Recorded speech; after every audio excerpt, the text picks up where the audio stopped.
see no more desert.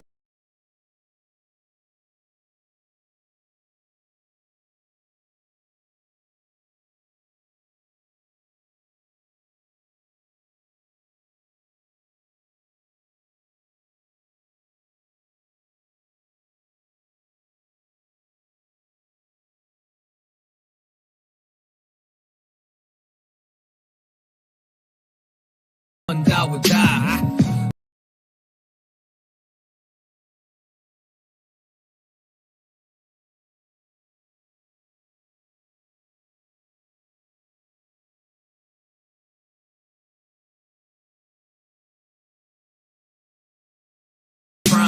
So we in these streets trying to raise the brothers' mind state in every concrete jungle, from Cali to the tri-state. I buried brothers over beef that they couldn't squash. Blood in the streets, brains out.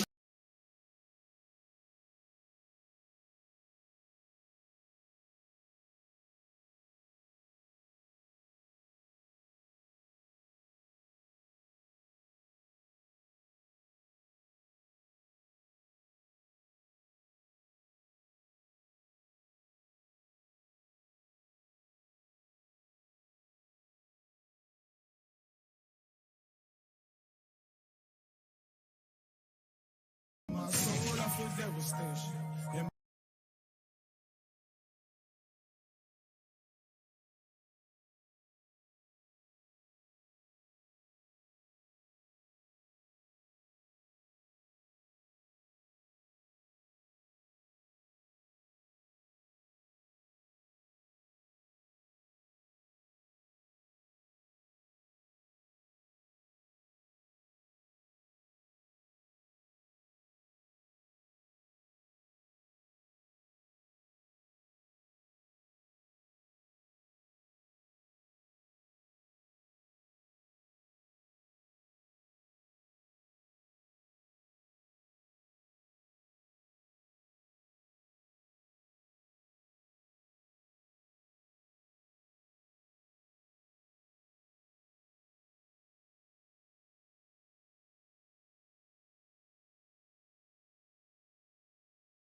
You know my attention. Off of these hands, like it's taken. You better run for protection. Don't throw no weapons. Don't make my niggas start sketching. I hope that you get the message. Soon as we steppin', you feel the shit of attention. Your spot don't even get mentioned. Kill for the niggas I stepped with. Die for the niggas I left with. This brother here is a weapon. One west to the death that we reppin'. Smacking up niggas who think they hold heaven. War ready, Lord, bring Armageddon. All black like the kingdom of heaven. All black like my niggas is venom. Round here, most my niggas are felons. Ain't buying that bullshit you selling.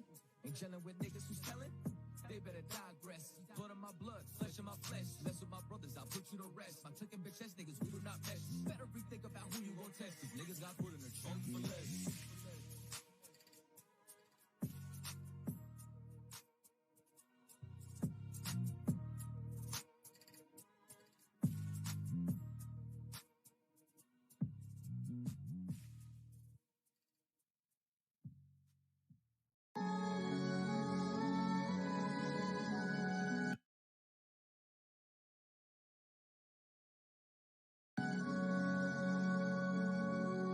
Woke up, took a deep breath, realized I was suffocating from real nigga rhythm. I ain't even have to eat yet. Got a full plate, recognizing they don't recognize my rhythm. Tell a devil he can eat a dick. Real spit, that's it. I know, cause I'm bugged while he's down on the slugs. Feel his guts with village rust, been eating up lunch fast. 4,795 months, but we finna take.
I.S.U.P.K, coming out of 1 West 125th Street, Harlem, New York, under Commander GEN.YAHANNA. Pay your tithes, support this truth, share the content, get ready for the Passover and the Feast of the Purim that's coming up this month.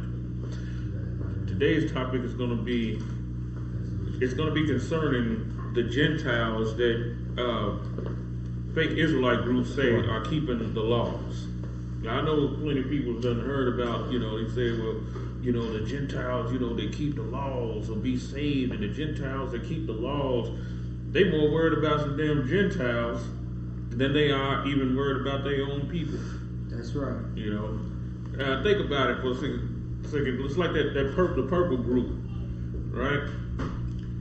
Now, if you go into Africa, correct me if I'm wrong, if you're coming from the United States of America to Africa, what is the most common route that people would take to get there from the United States?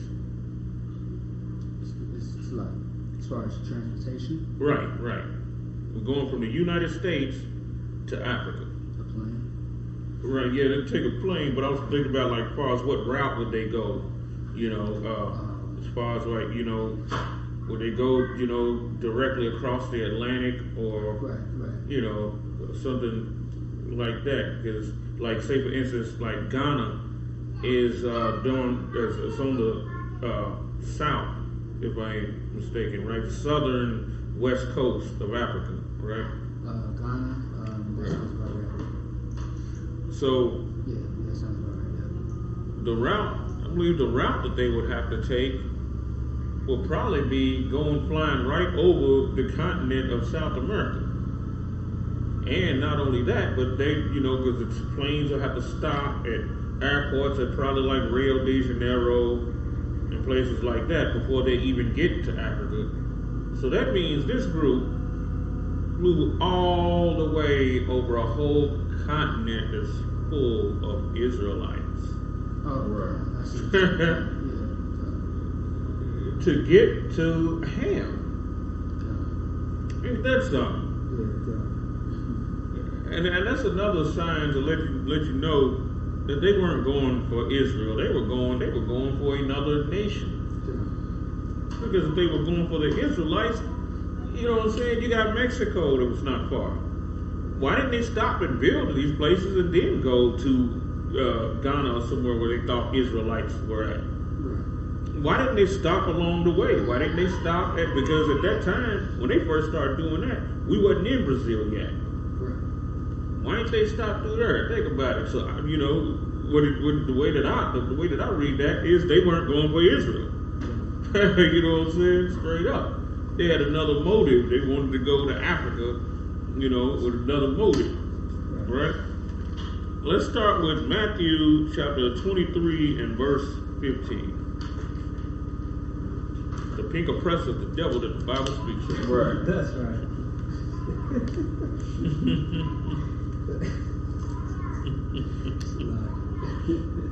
That's right.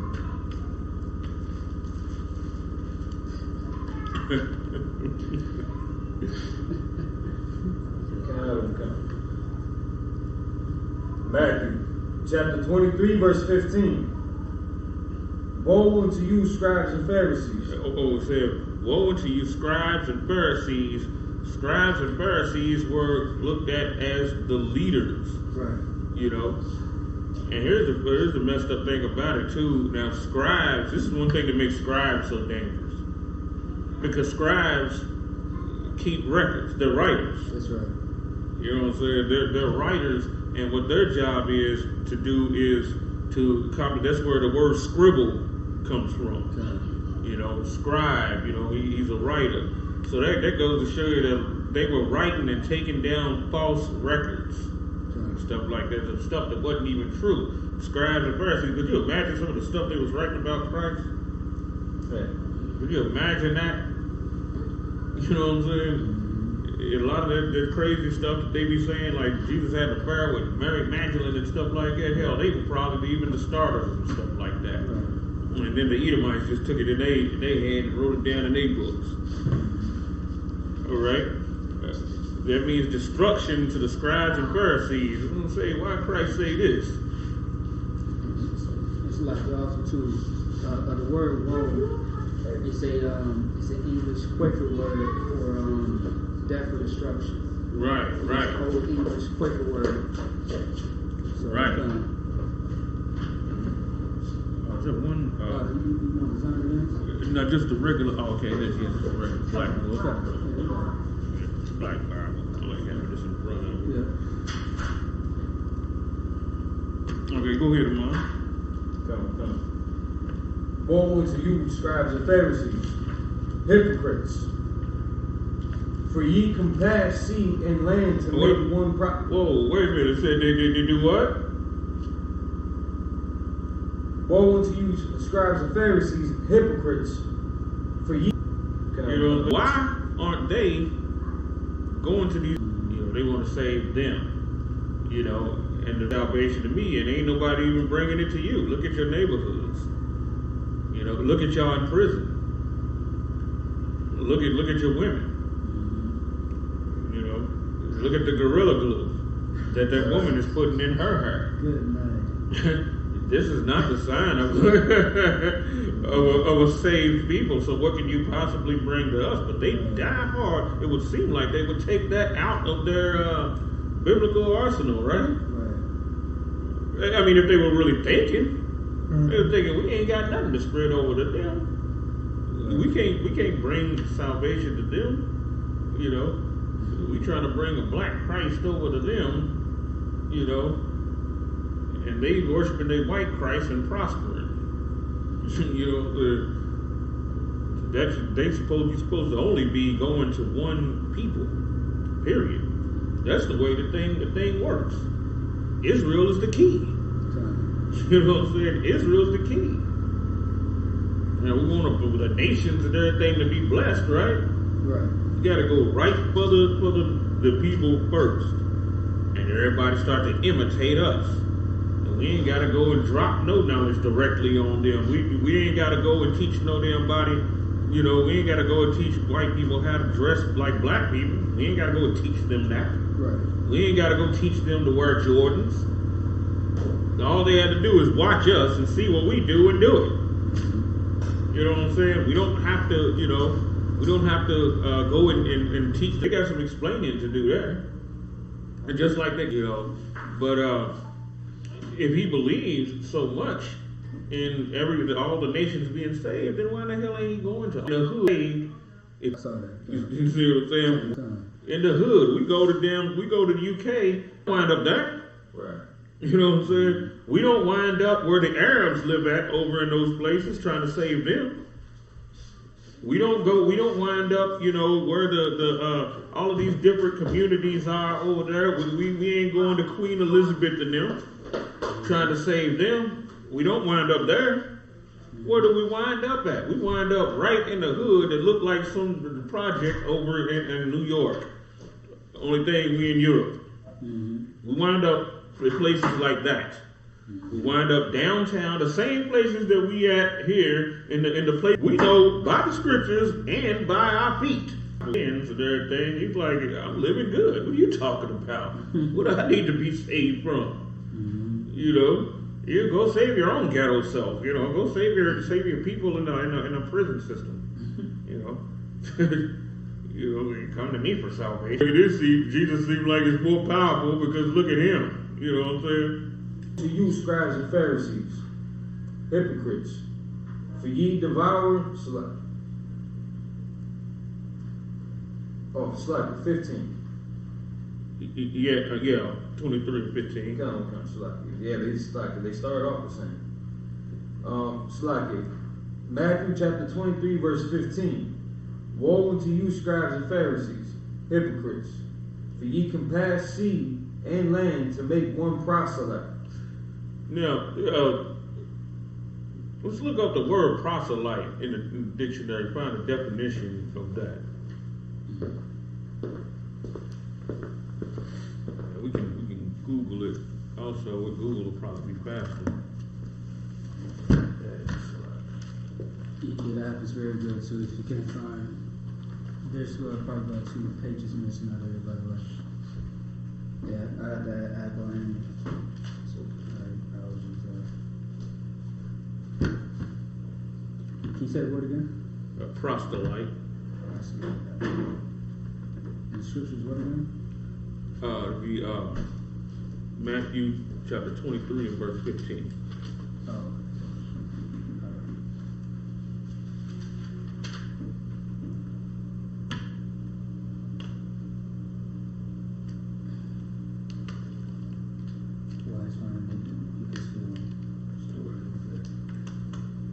Yeah, but that's what they do right there. They search, for one proselyte, skipping right over the hood, the people that really, really need it, right?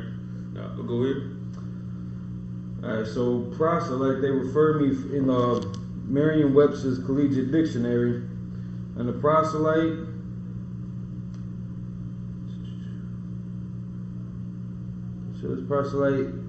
alien resident, and this is the first definition they give. Alien resident, a new convert. An alien resident. Now, what is another name for alien? A stranger, right? Right. Otherwise, like a heathen. Yeah, heathen. Also, right. Go ahead. A new convert. A new convert. What does it mean to be a convert? What do they call the Jewish man today? The ones that know, that we the Israelites, they call them converts. Khazar converts. Right. Yeah, they killed. It was so long ago. Somebody, Jewish factions do another little dude the same way. So back to the show, because he knew if he stayed the duration of the whole show, somebody was gonna be waiting on him. I mean, they like a mob. They the mob for real. They the mafia for real, no doubt. Okay, go ahead, Amon. So it's of Greek origin, and again the last latter definition that they give is a new convert, but then also pointing specifically a convert to Judaism. Right. So they're getting people to convert to Judaism, which state that they were not Jews in the first place. So for all of these Israelite groups, and here's the thing about it, because they're misleading a whole lot of people with this,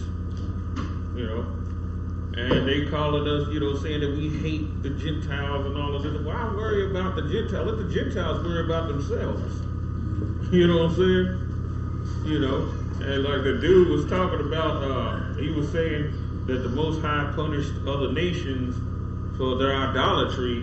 How were they committing idolatry when they were never up under the God of Israel? You know what I'm saying? They were never up under the God of Israel. The Most High let every nation have their gods. But when they worshiping Allah, idolatry, we do it. When they do it, it's not, because the law, statutes, commandments, and judgments were not given to them. It was given to us. We were charged with it. Go ahead. Yeah, I have that precept. I read your mind about that. Oh, you gonna pull it? Yeah. Okay. Psalms 147.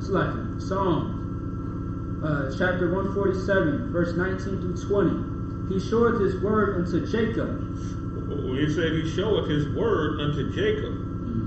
To Jacob, which means the 12 tribes of the nation of Israel. That's right. It didn't say he showed it to everybody that came of Abraham. Right. Or both of the children that came from Isaac. It said he showed his word to Jacob. Jacob had 12 sons. The word was charged. They were all charged with it. And the descendants that would come forth from them. His statutes and his judgments unto Israel. Verse 20. He hath not dealt so with any nation. He hath not dealt so with any nation. They have their own statutes and judgments. They have their own. America has the U.S. Constitution. Right. Chinese have their Chinese Constitution. That's right. The Japanese have theirs. Right. And so on and so forth. The Africans have their stuff. Their constitutions, and according to their nations, countries, and tribes, and all of that, their own value system. That's why I said he had not done so with any nation. Go ahead. And as for his judgments, they have not known them. Praise ye the Lord. They have not known them. And you can look at their judgments and tell that they have not known the judgments in this Bible. Right.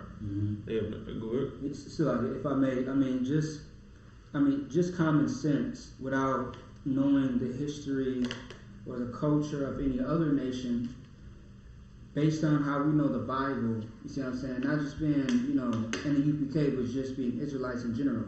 If you understand the Bible, you know that their way of life contradicts the Bible. Right. Because, like some reason as far as the viruses and the plagues. Right. A lot of that comes from just, let me see, it's immoral things. Like for example, the COVID-19 vaccine, right? Or not the vaccine, COVID-19 virus. How it started was through what?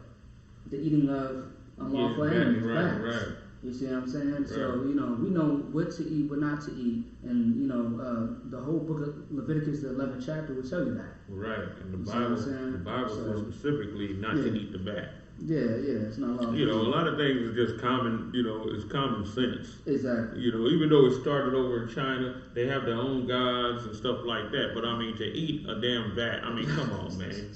You know what I'm saying? There's a law of a person's conscience too. You know what I'm saying? You see a bat, you know what I'm saying? A bat, an octopus, things like that. Now, you look at what it does, how it lives. You can tell not to eat. You can look and see not to eat a rat. You know what I'm saying? Look at what the rat does. You know what I'm saying? How certain birds. You see the eagle and the hawk. The predatory birds. And as the saying goes, they say you are what you eat. So they sit there and they hunt and all of that. But then you see something like a chicken and how it eats the seed and it eats pulse. You know what I'm saying? It's not an animal that's absolutely disgusting. But that bat, come on now, that bat is disgusting. Right. You look at a bat and just tell that this is not meant for human consumption. Right. You know what I'm saying? Or probably not the consumption of anything. I don't even know no animal that eats bats. Yeah, I know. Yeah, they skip over many, and then they willing to spend way more money just to go and get somebody that's white and make a proselyte out of him. Mm-hmm. You know what I'm saying? That goes to show you who these Gentile saving Israelites really value. And they talk greasy about black people, though. This is the funny thing about it. They talk so greasy about black people, but black people is the one that's putting the money in their pocket. Right. Them Gentiles ain't doing it. Mm-hmm. Gentiles ain't donating. If they sitting there depending on the Gentiles, whom they love to praise so much, they would be plumb broke. Because the Gentiles is not giving up nothing. With all the wealth and everything they got, they're not giving anything to those Hebrew Israelites. Mm-hmm. You know what I'm saying? Not unless they're getting something from the government or something like that. But the regular Joe, the ones that they trying to proselytize and try to, put inside their congregations, they ain't giving nothing. Right. You know what I'm saying?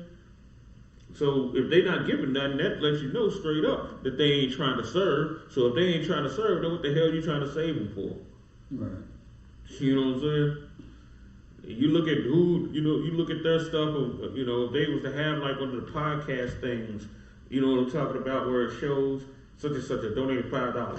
Yeah. Dude donated $3. This guy, if they was to have one of those, look on there, and because they put like the pictures of the person, like they're, it's like you're talking about in the chat.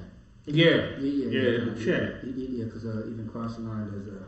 Right. Yeah. Look and see on these Gentile saving Hebrews chats and see how many of them that are donating are white. Mm-hmm. You know what I'm saying? Out of 50, it might be 2 or 3 maybe. You know what I'm saying? Mm-hmm. And then the amount that they're going to donate is going to be real low because they despise blacks, Hispanics, and Native Indians. Now, if they despising you, how are they keeping the commandments? Right. And here's the funny thing about it too, because they don't judge them with the same eye of scrutiny they would as somebody that's black. Mm-hmm. They can do minimal and they'll say that they're righteous. Dude is righteous because he says Yeshua, Yehuda, whatever, you know what I'm saying? He says all of that. Mm-hmm. And he's married a black girl. Mm-hmm.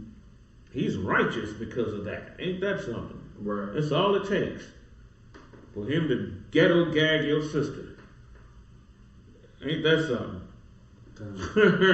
For him to have slave sex with your sister, that automatically makes him a lawful Gentile. Wow. Wow. That's all it takes. For him to say he liked black girls. You know what I'm saying? All of a sudden, you know, he gets salvation, he gets the kingdom. Wow, ain't that something? Any more on the scripture? Come. And when he is made, ye make him twofold more the child of hell than yourselves. Hell, he was already the child of hell before they even came to proselytizing. He was already that. But now, he's doing it with Hebrew culture now. Now, he's got a black woman as his wife inside the congregation, and they got 4 or 5 kids together, and because they got a tan and some curls to their hair, they're going to be the new face of the Israelites. Mm-hmm. You know what I'm saying? What are they going to do too? They're going to push them off on black people. Mm-hmm. I done seen it. I done seen this thing. You know, and the leaders of these congregations fall weak.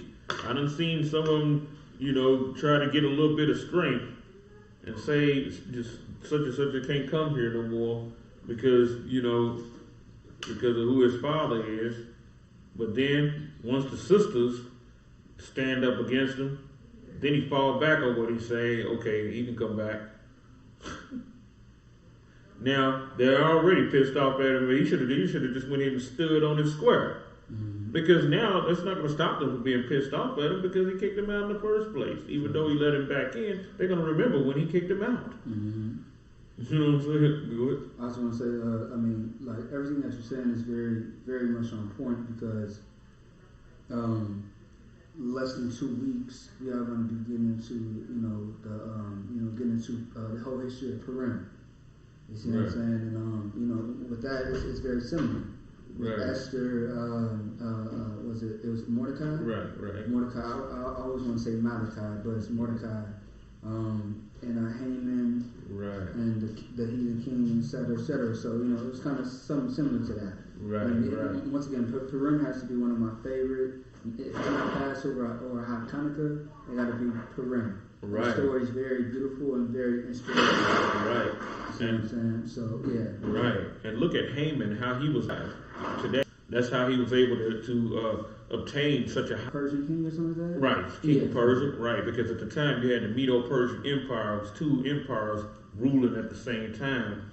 You know, the Persians being the stronger of the 2, and the Medes, in Persia right now, today, as far as the biblical term of it would be, or today, in modern history would be, I want to say Iraq or Iran. Right. Yes, Iran. As a matter of fact, and Iran is who, everybody that know this Bible, Iran is who, niggas is looking at to really start to get busy. You know what I'm saying? As Isaiah 13 chapter say. And you know what's crazy about it? I think one of the reasons why the Most High is using them, because the Most High uses different nations for a reason. Of course. You know what I'm saying? They have done the least evil to us of all the nations. You know what I'm saying? The Persians and the Medes. I thought it was the people from Hawaii. Oh, them too. But you got to think about it, because Japheth has a whole lot of, you know what I'm saying? There's 7 families of Japheth. It's 7 families of them, but they have never, the Persians have, they treated us with dignity. You know, when we was in their kingdom and everything. You know, that's why Artaxerxes was how he was. And Artaxerxes was wise, and even in secular history, it baffles them because he was a king that was known for compassion, which only an Israelite king was known for that. Okay. You know what I'm saying? He was a heathen king that was known for it, probably like one of the only ones that was specifically known for that. Mm-hmm. You know? Okay. But you know, and the Most High, he said he would raise the Medes against them, and the Medes was the lesser of those two powers. You had Darius. Darius was another good king. You know. Yeah, but, let's keep going. You said Darius? Right, Darius the Mede. That was the one the Medes were the ones that actually took over the empire. Okay. With Darius. Darius is the one that killed Belshazzar. Okay. Yeah. Okay. That makes sense. You know, they were two righteous kings. Go ahead. I was just say that was the end of 15. You want to keep going? Yeah. You had mentioned something when you accidentally went to 16. That was 14. Oh, it was 14? Yeah, that I accidentally went to. Yeah, go up to 14 right quick. It was something that stood out right there. Matthew chapter 23, verse 14. Woe unto you, scribes and Pharisees, hypocrites, for ye devour widows' houses. Yeah, there we go. It said, ye devour widows' houses. Now, think about how do they devour the widow's houses? What do? They take all her money. Right. You know, Mm-hmm. her husband then died, left her a nice package. Mm-hmm. They know about it. Sister. All of a sudden they covered up to a sister. Mm-hmm. You know, they want that bread. Right. You know,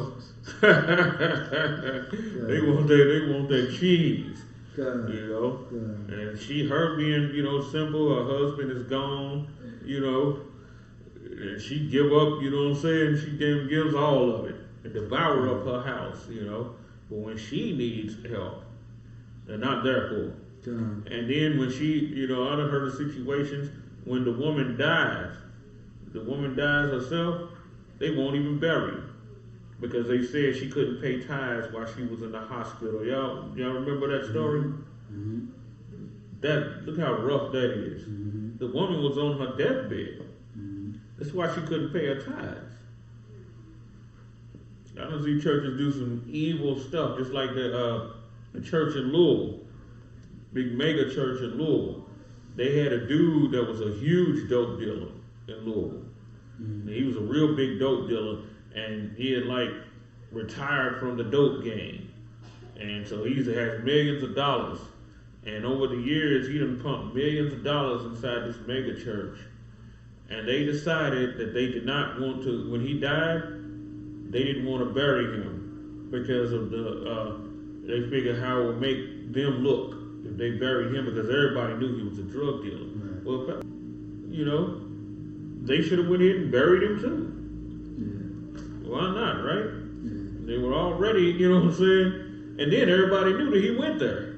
Yeah. Good? No, I was going to say, a similar story happened a couple of years ago, or not a couple of years ago, I'd probably say maybe close to 10 years ago in Minnesota, where, this woman, she was, old, elderly.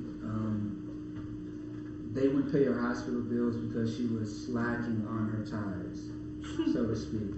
You know what I mean? And so,